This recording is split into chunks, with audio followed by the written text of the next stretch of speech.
আজকের ভিডিওতে আপনাদের সবাইকে স্বাগতম। গত ভিডিওতে আমরা শিখেছিলাম অটোক্যাডের ইউনিট সেটার সম্পর্কে। আজকে আমরা অটোক্যাডের লাইন টুল সম্পর্কে জানব। লাইন টুল হচ্ছে ড্র টুলের একটি টুল। আমরা আগেই বলেছি আমাদের ড্র টুল রয়েছে এবং মডিফাই টুল রয়েছে। আমাদের বাম পাশে রয়েছে ড্র টুলবার এবং আমাদের ডান পাশে রয়েছে মডিফাই টুলবার। তাহলে আজকে আমরা লাইন টুল সম্পর্কে জানবো। সর্বপ্রথম বলে রাখি লাইন টুল দিয়ে কি করা হয়। আপনারা চিত্রে একটি ড্রয়িং দেখতে পাচ্ছেন। এই যে ড্রয়িংটি দেখতে পাচ্ছেন, এখানে যে লাইনের যে কাজগুলো, এই কাজগুলো মূলত আমাদের লাইন টুল দিয়েই করা হয়। তারপর আপনারা একটা জিনিস লক্ষ্য রাখবেন, আমি যে কার্সরটি এখন নড়াচড়া করছে, এখন সেটি মাঝখানে একটি বর্গাকার চিহ্ন আছে, অর্থাৎ মাঝখানে একটি বর্গাকার দেখা যাচ্ছে। আমরা কোনো একটি অবজেক্ট যখন আমাদের সিলেক্ট থাকবে, তখন আমাদের এই বর্গাকার অবজেক্টটি থাকবে না, একটি বর্গাকার আর দেখাবে না। তখন আমরা বুঝতে পারবো যে আমাদের অবজেক্টটি সিলেক্ট হয়েছে। তো আমরা লাইন টুলটি নেওয়ার জন্য আমাদের উপরে দেখেন আমাদের ড্র আছে, ড্র থেকে আমরা লাইনটা সিলেক্ট করতে পারি। আপনারা দেখেন এখন আর ওই যে বর্গাকার চিহ্নটি নেই। ওকে, কোন একটি লাইন সিলেক্ট করার পর আপনি যদি সেটি ক্যান্সেল করতে চান, তাহলে অবশ্যই ইএসসি, আমাদের যে কিবোর্ড আছে, কিবোর্ডের ইএসসি প্রেস করবেন। ইএসসি প্রেস করলে আমাদের যে অবজেক্টটি সিলেক্ট করা আছে সেটি আর সিলেক্ট করা থাকবে না, আনসিলেক্ট হয়ে যাবে। তাহলে আমরা ড্র টুলবার থেকে লাইন সিলেক্ট করে আমরা এটি করতে পারি। অথবা আমাদের যে এখানে ড্র টুলবার রয়েছে, সেখানে একেবারে উপরে যে লাইন টুল রয়েছে, সেখানে আমাদের বাম পাশের বাটনটি ক্লিক করলেই এটি কি অ্যাক্টিভ হয়ে যাবে। এছাড়াও আমাদের যে কমেন্টস বার রয়েছে, কিছু করার দরকার নাই, জাস্ট আপনি লিখবেন LINE। লাইন লিখে যখন আপনি এন্টার দিবেন, তখন কি আমাদের লাইন টুলটি অ্যাক্টিভ হয়েছে। অথবা আমাদের যে লাইন আছে, এটার লাইনের প্রথম অক্ষর L, তবে আমাদের যে অটোক্যাড এডি ক্যাপিটাল বা স্মল লেটার এগুলো বুঝে না, বড় হাতের ছোট হাতের বুঝে না। আপনি শুধু L এন্টার দিলেই আমাদের লাইন টুলটি সিলেক্ট হয়ে যাবে। ওকে, অর্থাৎ 3-4টি প্রসেসে আপনি লাইন টুল সিলেক্ট করতে পারেন। প্রথম হচ্ছে ড্র থেকে লাইন, অথবা আমাদের যে ডেস্কটপে যেটি আছে এখান থেকে বাম পাশের মাউসটি ক্লিক করলে আমাদের লাইনটি সিলেক্ট হবে, অথবা LINE দেওয়ার পর LINE এন্টার দেওয়ার পর আমাদের লাইন টুলটি সিলেক্ট হবে, অথবা L এন্টার দেওয়ার পর আমাদের লাইন টুলটি সিলেক্ট হবে। লাইন টুলটি অ্যাক্টিভ হওয়ার পর আমরা দেখতে পাচ্ছি আমাদের লাইন টুলের নিচে একটি লেখা আসছে স্পেসিফাই ফার্স্ট পয়েন্ট। আমরা জানি একটি লাইনের দুটি বিন্দু থাকে, একটি শুরু বিন্দু আর একটি শেষ বিন্দু। একটি লাইন যদি হতে হয় তাহলে অবশ্যই তার মধ্যে দুটি প্রান্ত থাকতে হবে। ওকে, একটি হচ্ছে শুরু প্রান্ত আর একটি হচ্ছে শেষ প্রান্ত। ঠিক আমাদের এখানে দেখাচ্ছে। আবার আপনি নিচে আমাদের কমেন্টস বারে দেখলেও দেখতে পাবেন স্পেসিফাই ফার্স্ট পয়েন্ট দেখাচ্ছে। তো আমরা বলছে স্পেসিফাই ফার্স্ট পয়েন্ট, অর্থাৎ যে কোনো একটি পয়েন্টে আমাদেরকে ক্লিক করার জন্য বলছে আমরা কোথায় থেকে দাগটা শুরু করব। তো যেহেতু আমরা এখন শিখতেছি, সেহেতু আমরা যে কোনো স্থান থেকে শুরু করতে পারি। সাপোজ আমরা এখানে জাস্ট বাম পাশের মাউসের বাম পাশের বটনটি একটা ক্লিক করব। ওকে, আমি আবার দেখাচ্ছি। লাইন টুলের উপরে যাবেন, মাউসের বাম পাশের বটনটি একটা ক্লিক করবেন, তারপর ছেড়ে দিবেন। ছেড়ে দেওয়ার পর মাউসটিকে ওয়ার্ক স্পেসে নিয়ে আসবেন। নিয়ে আসার পরে যে কোনো একটি জায়গায় আপনি একটি ক্লিক করবেন।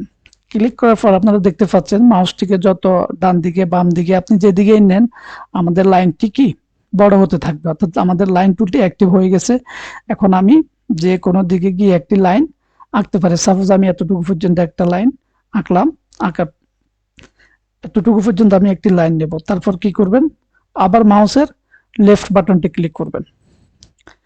লেফট বাটনটি ক্লিক করার পর আপনি যখন মাউসটিকে নাড়াচাড়া করবেন, তখন অলরেডি দেখতে পাচ্ছেন আমাদের লাইনটি ভাঙা হয়ে গেছে। অর্থাৎ আমরা যতটুকু পর্যন্ত চেয়েছিলাম ততটুকু পর্যন্ত আমাদের লাইনটি হয়ে গেছে, কিন্তু এরপরও আমাদের মাউসটি কি হচ্ছে না, লাইনটি কাটছে না, আসলে মানে শেষ হচ্ছে না। এটার জন্য আমাদেরকে কি করতে হবে, আমাদেরকে একটি এন্টার প্রেস করতে হবে। এন্টার প্রেস করলে আমাদের কি লাইনটি শেষ হয়ে যাবে। আমরা একটি লাইন অঙ্কন করলাম। আমি আবার দেখাচ্ছি আপনাদেরকে। আমি এবার লিখে এল এন্টার, ওকে, যে কোনো একটা জায়গায় ক্লিক করলাম। ক্লিক করে আমি ডান পাশে, আপনি বাম পাশে নিতে পারেন, উপরে নিতে পারেন, নিচে যে কোনো দিকে নিতে পারেন। আমি এখান পর্যন্ত নিয়ে আসলাম। নিয়ে আসার পরে সাপোজ আমি এখান পর্যন্ত নিয়ে আসলাম, সোজা করে নিয়ে আসার পরে আমি আবার বাম পাশের বাটনটি ক্লিক করলাম। ক্লিক করার পরে আপনি এন্টার প্রেস করলে আপনি লাইনটি কাটতে পারেন, অথবা মাউসের রাইট বাটন ক্লিক করলে এন্টার অপশন আসবে।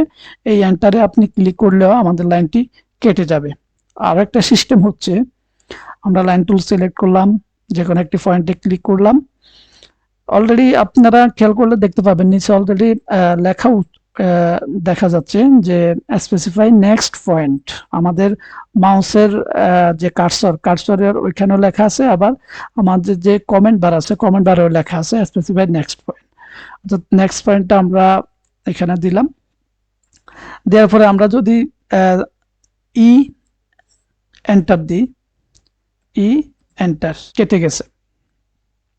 এখন আমরা আরেকবার আমাদের লাইনটি নিই। লাইনটি নেওয়ার পরে আমরা একটা জিনিস দেখি যে আমাদের লাইনটি আমরা বাঁকা হয়ে যাচ্ছে। আসলে অতিরিক্ত বড় লাইন হলে সোজা করা কঠিন। এটির জন্য কি করা যায়? আপনি যদি চান যে না, আপনি চাচ্ছেন যে না আমি লাইনটিকে সোজা টানতে চাই, তাহলে কি করব আমরা? আপনি যখন সোজা টানবেন তখন এটিকে আপনি আমাদের যে কিবোর্ড আছে, কিবোর্ডের F8 প্রেস করবেন। F8 প্রেস করার পর কি হচ্ছে, আপনি এখন লাইনটিকে শুধু ডান দিক, বাম দিক, উপরের দিক আর নিচের দিকে টানতে পারবেন। আর ইচ্ছা করলে কোনো দিকে টানতে পারবেন না। কেন হচ্ছে? এটা হচ্ছে এখন অর্থ অন আছে, অর্থ অন। F8 আপনি যদি একবার প্রেস করেন তাহলে অর্থ অন হবে, অর্থাৎ আমাদের লাইনটি সোজা যাবে।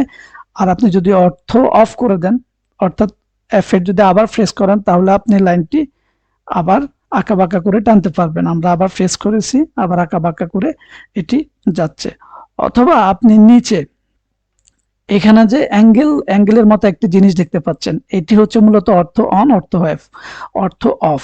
দেখেন আমি যখন F8 প্রেস করব তখন এটি নীল কালারের মতো হয়ে গেছে। এটি আমাদের অর্থাৎ অর্থ এখন অন আছে, আমাদের লাইনটি সোজা যাচ্ছে। এরপরে আমি যদি চাই যে না আমার লাইনটি বাঁকা যাবে, তাহলে আমি এখানে ক্লিক করতে পারি। এই যে এখানে ক্লিক করে আমার লাইনটি বাঁকা হচ্ছে, আবার আমি যদি এখানে ক্লিক করি আমার লাইনটি সোজা হচ্ছে। ওকে, তো আমি এখানে দিলাম, দেওয়ার পরে কি এন্টার দিয়ে আমি এটি ক্লোজ করে দিলাম। এখন আমাদের এখানে আসলে অনেকগুলো দাগ হয়ে গেছে, যে একটা, দুইটা, তিনটা হয়ে গেছে। আপনি যদি এগুলোকে সিলেক্ট করতে চান তাহলে এগুলোর উপরে ক্লিক করলে সিলেক্ট হয়ে যাবে। সরি, তাহলে এগুলোর উপরে ক্লিক করলে এটি সিলেক্ট হয়ে যাবে। আনসিলেক্ট করতে হলে আমি আগেই বলেছি ESC প্রেস করতে হবে। এখন আমরা চাচ্ছি যে আমাদের এখানে দাগ বেশি হয়ে গেছে, আমরা দু একটা ডিলিট করে দেব। তখন সিলেক্ট করে ইরেজ, আমাদের মডিফাই যে টুলবার আছে সেখানে একেবারে শুরুতে আছে ইরেজ।